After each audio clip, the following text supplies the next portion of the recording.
understand different type of triggers for WhatsApp chatbot. So the very first trigger is new message received. So this bot flow will basically get triggered as soon as any incoming message is received on the WhatsApp number. You can have only one bot for a new message received trigger, but you can have multiple bots for the keyword conditions that I'll explain further. So for a new message received or any message received, in this case any incoming message, this bot will get triggered. Now let us understand the other triggers.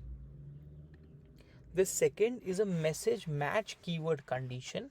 In this case, you can have multiple keywords and multiple bots for the same trigger type, and so you can define if the message contains order or the message contains status.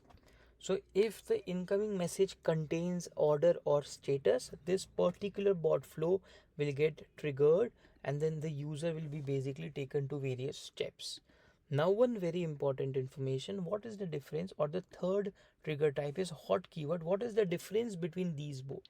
So whenever a user is in an existing bot flow, then the message match keyword condition won't jump inside of another bot flow.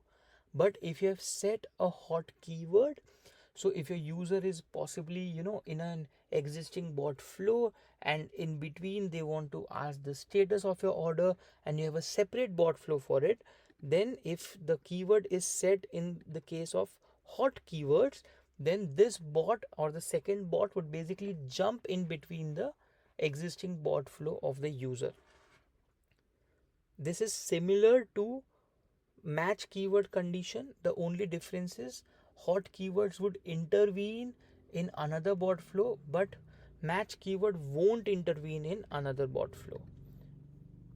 The next two types are inbound webhook trigger. This is to initiate a bot via an external webhook. And the last one is click to WhatsApp ads. So if you're running Facebook ads, you can enter your ad IDs here. It can be multiple as well. So if a user is coming via this particular Facebook ad, your bot would get triggered. So the placement of the triggers is as per priority. This being the highest, it means if you have set a bot flow with new message keyword, new message received, message match as well as hot keyword, for the same help keyword in both the cases, and new message basically would get triggered with any keyword. So what our system would first initiate the hot keyword flow. If this doesn't exist, it would initiate the message match keyword flow. If there is no keyword match, then it would initiate the new message received. So the highest priority goes to the Facebook ad ID. The next priority goes to the inbound webhook trigger. The next is hot keywords, then message match, and then the new message received. Thank you.